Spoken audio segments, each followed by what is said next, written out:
सुबह के समय मंदिर के बाहर लोगों का आना जाना होता रहता है। बच्चे मंदिर की सीढ़ियों पे खेल रहे होते हैं। अर्जुन एक तरफ खड़ा होता है, पूजा की थाली साइड में रखे हुए, आंखों में उम्मीद लिए हुए। आज पिताजी की बरसी होती है। पूरा परिवार पूरा परिवार मंदिर की आरती के लिए तैयार बैठा होता है। अर्जुन की माँ 10 मिनट से बाहर दिख रही होती है, लेकिन शायद पंडित मोहन आज फिर से आना लेट हो गए। साल भर ये दिन का इंतजार होता है, पर हर साल कुछ न कुछ गड़बड़ हो ही जाता है। तभी वहां से पंडित मोहन चलते हुए आता है, बिल्कुल लेट और बिना सोचे हुए कि बेचारे परिवार पे क्या बीत रही होगी। अरे अर्जुन, तुम इतनी देर से यही हो? बेटा आज कुछ तो है ही नहीं। मुझे लगा अगले सोमवार की बात हुई है। कैलेंडर में तो मैंने भी एक बार चेक किया था कल रात। पंडित जी, ये दिन हमारे लिए बहुत मायने रखता है। माँ सुबह से पूजा की थाली लेकर बैठी हुई है। पूरे गांव में रिश्तेदार आ चुके हैं। मैं तो हर साल आपको याद दिलाता हूँ, फिर भी आप भूल जाते हैं। अरे बेटा, मैं क्या बताऊं, दिन इतनी तेज भागे जा रहे हैं। बंसीलाल का घर प्रवेश था, उसके पहले शर्मा जी के घर का सत्यनारायण, और फिर उनका नामकरण।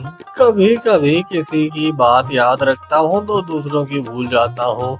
आपको सब कुछ एक जैसा लगता होगा पंडित जी, पर हमारे लिए तो ये पूरी एक जिंदगी का सवाल है। आप भूल जाते हैं, लेकिन हम सब याद रखते हैं। पिताजी की बरसी हर साल आपने लेट करवाई है। कभी पूरा सामान नहीं होता, कभी पूजा अधूरी रह जाती है। अरे क्या करूं बेटा, मंदिर की जिम्मेदारी भी तो है।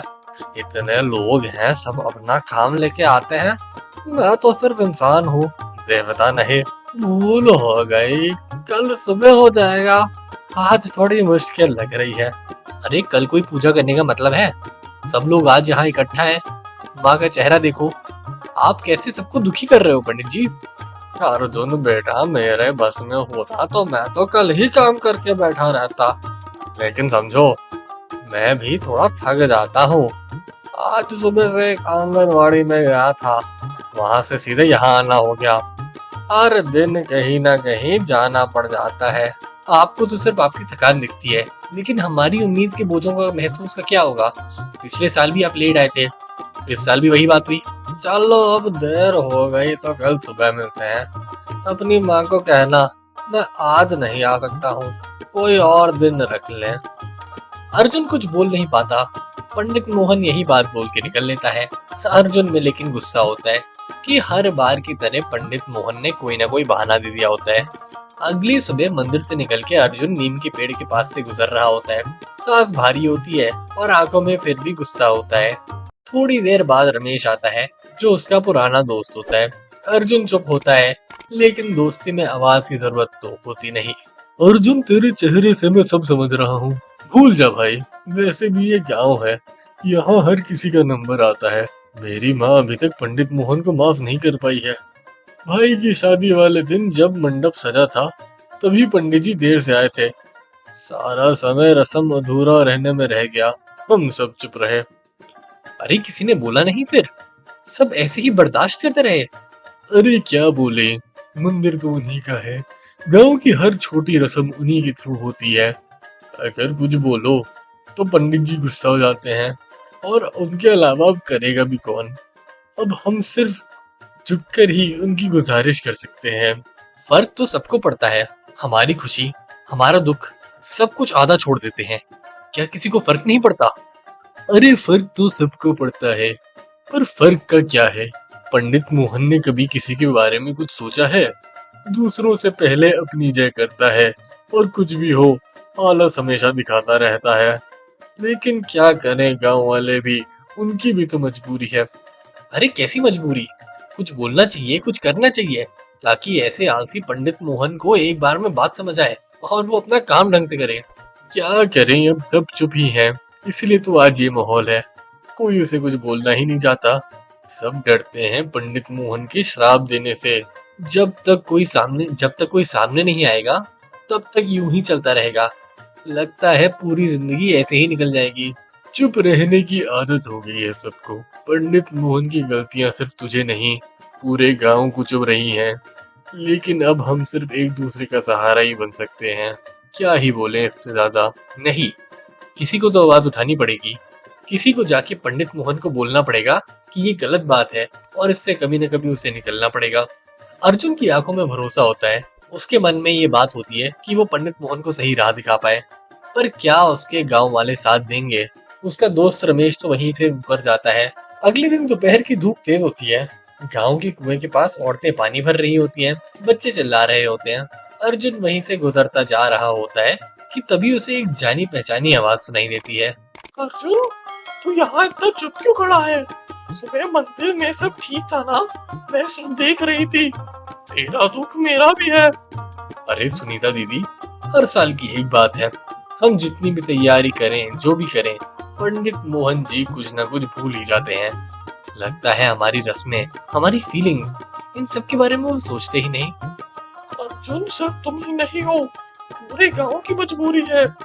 जब मेरी बिटिया पैदा हुई थी, उसका नामकरण था। पंडित जी ने उस दिन बहुत सारी लिस्ट उल्टा दी थी।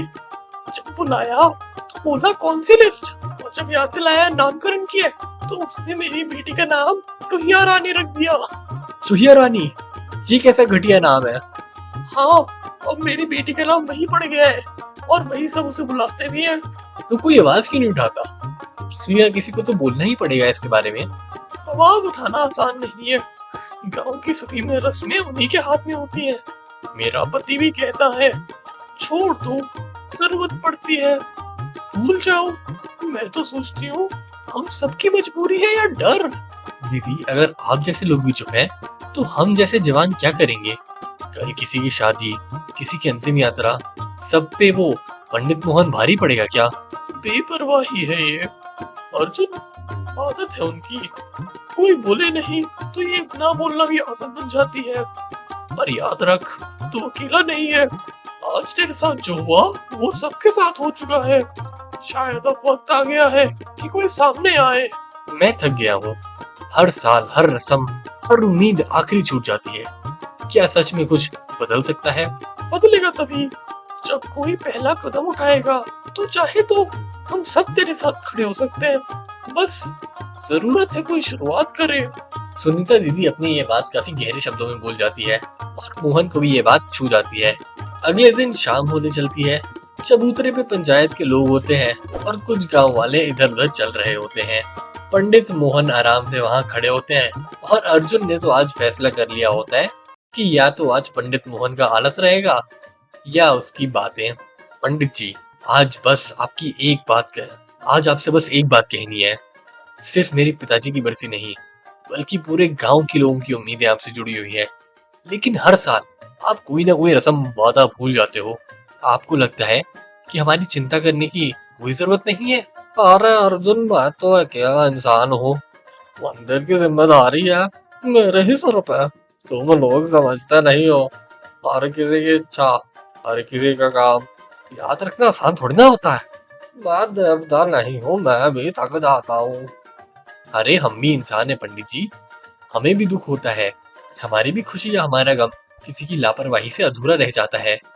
गांव की सुनीता दीदी, रमेश, सबने मुझे बताया कि यहाँ सिर्फ इस फसल का जड़ आप ही हो, और आप ही ये ठीक कर सकते हो वादा करके कि आप ऐसी गलती नहीं करोगे। आपको क्या लगता है, आप बार बार ये करोगे और हम कुछ नहीं कहेंगे? अरे तो क्या चाहते हो अर्जुन?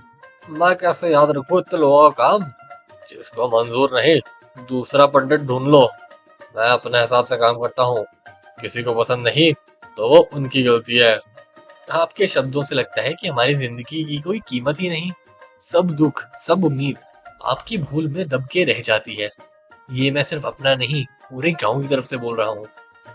अबे, अरे भाई, मैं तो पहले भी कह चुका हूँ, हर किसी को खुश रखना मेरे बस की नहीं है। तुम किसी और से पूजा करवा लो, इतना ही शौक हो रहा है तो। मैं यहाँ किसी मजबूरी से नहीं हूँ। तो फिर आप जब भूलेंगे तो हम सब लोग आवाज उठाएंगे। हम चुप नहीं रहेंगे, चाहे कुछ भी हो जाए। हम अपनी इज्जत अपने हाथ में लेंगे। अब जा जा, तेरे जैसे बहुत देखे हैं, और तुझे तो मैं श्राप देता हूँ कि तू जैसे ही निकलेगा तुझे एक ट्रक कुचल देगा। देखियो, ये सच नहीं हुआ तो मेरा नाम भी पंडित मोहन नहीं। ये बोल के पंडित मोहन का श्राप अर्जुन को तो पड़ जाता है, और अर्जुन इस सब में भरोसा नहीं रखता। पर अगले ही दिन जब अर्जुन चल के जा रहा होता है तो उसे एक ट्रक कुचल देता है, और उसका वहीं पे अंतिम संस्कार हो जाता है। पंडित मोहन उसके भी आखिरी यात्रा में लेट हो जाते हैं, और गांव में जैसे जो चल रहा था वैसे ही चलता रहता है।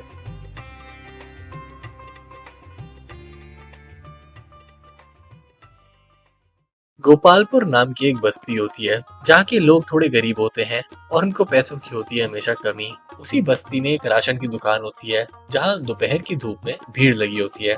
गोपाल एक कमजोर सी थाली लेके लाइन में खड़ा होता है। मुंशी हरिराम गांव का राशन डिस्ट्रीब्यूटर हमेशा की तरह अमीर लोगों को भर के बोरा दे रहा होता है और गरीब लोगों को आधा आधा। नमस्ते मुंशी जी, अम्मा की तबीयत ठीक नहीं चल रही है, 2 दिन से बिस्तर पर पड़ी हुई है, कुछ भी नहीं बना घर में। जरा आज पूरा राशन मिल जाता तो बहुत अच्छा होता। अब भला अम्मा की बीमारी भी राशन की दुकान की जिम्मेदारी है क्या? तो पहले भी आया था ना, अब फिर सेम कहानी। लोगों का टाइम बर्बाद मत कर, चल निकल यहाँ से। मुंशी जी, मैं झूठ नहीं बोल रहा, पिछले हफ्ते भी आधा राशन दिया था, उसी से गुजारा किया है, अब और संभालना मुश्किल है। आपने तो सेठ जी को 2 बोरी दी है, उनके घर में तो सिर्फ 3 लोग हैं। सेठ जी टैक्स भरते हैं, गांव की उन्नति में योगदान करते हैं। तू क्या करता है? दिन भर इधर उधर घूमता रहता है बिना काम के। मैं काम ढूंढ रहा हूँ, पर आपका तो फर्ज है कि आप सबको बराबर राशन दें। गरीबों के साथ ऐसा भेदभाव क्यों? तू मुझे फर्ज सिखाएगा? ये राशन मेरी जिम्मेदारी है और मैं जानता हूँ किसको कितना देना है। अब ज्यादा बकवास मत कर। मुंशी जी, हम भी तो इंसान ही हैं, पेट तो सबका होता है, भूख सबको लगती है, अमीर हो या गरीब। चल लाइन से हट, तेरे जैसे रोज आते हैं, कल कोई नई कहानी लेके आ जाएगा। अच्छा नाटक करता है तू। ये बोल के मुंशी हरिराम गोपाल को वहां से भगा देता है। बेचारा गोपाल फिर से आधा राशन लेके घर वापस जाता है। घर जाते जाते एक छोटी सी छतरी के नीचे गोपाल और उसका दोस्त राजू बैठकर बातें कर रहे होते हैं। राजू के पिताजी, जो कभी हरिराम के साथ काम करते थे, अब बीमार हैं और उस बेचारे को भी आधा राशन मिलता है। भाई, आज फिर मुंशी जी ने सिर्फ आधा राशन दिया, अम्मी रोटी के बिना ही सो गई कल, पास में कुछ भी नहीं बचा। मेरा भी हाल अलग नहीं, पिताजी की तबीयत खराब है, डॉक्टर ने कहा है कुछ दिन प्रोटीन वाली चीजें खिलाओ। मैं राशन लेने गया तो मुंशी जी ने मुझे भी कहा तू कुछ ज्यादा ही बोलता है, आधे चावल देके बोलता है यही मिलेगा सबको। पर तुम्हारे पिताजी तो हरिराम के पास काम करते थे, उन्होंने तो हमेशा समर्थन किया है उनका। हाँ, सोचा था सिस्टम ठीक है, सोचा था मुंशी जी ईमानदार हैं, पर जब खुद पे बीती तो समझ आया ये सिर्फ अपनों के भले के बारे में सोचते हैं, दूसरों के बारे में बिल्कुल नहीं सोचते। तो क्या करें, चुपचाप सहते रहें क्या? नहीं, तू लड़ रहे गोपाल, तेरे जैसे किसी को एक ना एक दिन तो खड़ा होना ही पड़ेगा। हर बार चुप होते रहे तो कुछ सही नहीं हो पाएगा। पर मेरे बोलने से क्या होगा, हर कोई तो डरता है उनसे। शायद कुछ ना हो, पर कम से कम सच बोलने से बात तो बढ़ेगी। तू एक काम कर, डर मत और तू जाके बोल ही दे। सही कह रहा है यार तू, कब तक सहेंगे हम ऐसे? गांव में हर किसी के पास पहले पूरा राशन आता था और अब देख आधे राशन पे जी रहे हैं। क्या पता यही करने से तेरा सही वक्त आ जाए। बस हम हिम्मत बनाए रखेंगे तेरे लिए। राजू से बात करने के बाद गोपाल को थोड़ा हौसला तो आता है कि उसको सही कदम उठाना चाहिए, और लोगों से बात करनी चाहिए। गोपाल जाता है गांव के कुएं के पास जहां सारी महिलाएं पानी भरने आती हैं। गोपाल बाल्टी लेके खड़ा होता है। वहां एक महिला शांति उससे बात करने लगती है। अरे गोपाल बेटा, परेशान लग रहे हो, सब ठीक तो है ना? क्या बताएं दीदी, राशन लेने गया था, फिर वही आधा मिला। अम्मा की तबीयत भी खराब है, पर मुंशी जी को कोई फर्क नहीं पड़ता। वो हरिराम गरीबों से सबसे ऐसी बात करता है, मैं भी रोज देखती हूँ। कल सीमा की माँ आई थी, बेचारी के घर में सिर्फ 2 रोटी बची थी, फिर भी हरिराम ने उसे डांट दिया। सब चुप रहते हैं, कोई कुछ बेचारा बोल नहीं पाता। भूख इंसान को कमजोर बना देती है, आवाज दबा देती है। लोग बोलना चाहते हैं, डर जाते हैं, सोचते हैं कि कुछ बदलेगा ही नहीं। पर कुछ तो करना पड़ेगा, हर घर में दुख है, लेकिन कोई बेचारा बोलता ही नहीं। मुंशी जी से सब डर जाते हैं। तुमने बोलना शुरू किया है ना, ये भी कुछ कम नहीं। कभी कभी एक आवाज पूरे गांव की आवाज बदल देती है। क्या आपको लगता है कोई मेरी बात सुनेगा?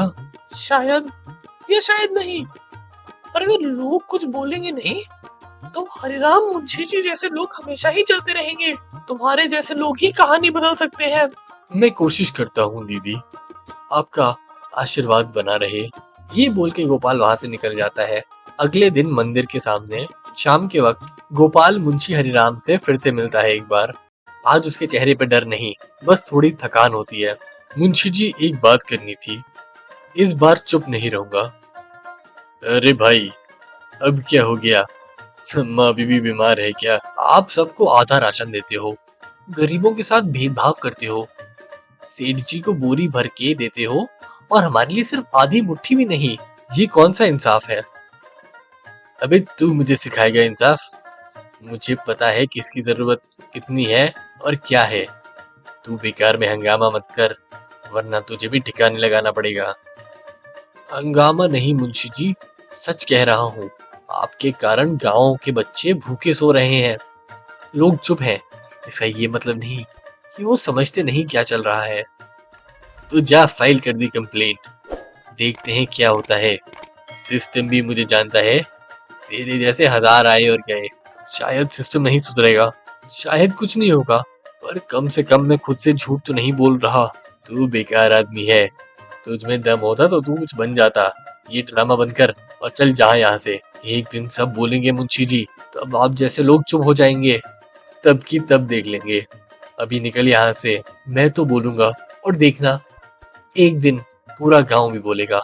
ये बोल के गोपाल वहां से चला तो जाता है, पर सिस्टम पूरा मुंशी जी के साथ ही होता है। ना गांव में कुछ बदलता है और ना ही गरीबों को राशन मिलता है ढंग से।